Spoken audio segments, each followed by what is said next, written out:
I mean, I've been watching MMA since UFC 1, so, I mean, it always fascinated me, especially, like, back in the day when it was, you got the fucking guy who's training Boston bar brawling and, you got the wrestler. And back then, like, everybody had, like, one style. So it was really interesting. I mean, because, as a kid, you're like, oh, who would win, Chuck Norris or, Bruce Lee or, you know what I mean? It was always like the, Taekwondo or, whatever the style was, but nobody really knew until UFC came around, and that was kind of cool because you really got to see like what styles were, the superior ones. So you want to compete?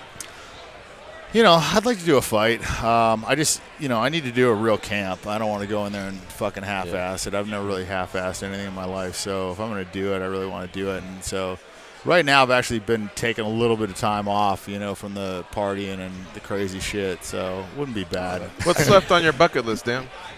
Have you added anything recently? Thailand's on there. I want to go surfing in Fiji. I want to go heli-skiing in Alaska. Is having an MMA fight on the list?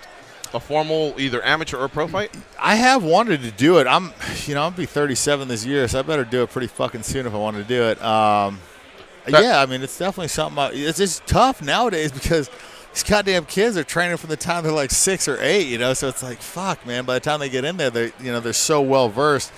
It's funny because if you look at the MMA fighters now, it's like, fucking nobody would have crushed the big guys back in the day, because they're just so well-rounded and so well-trained, and the sport's evolved and come so far.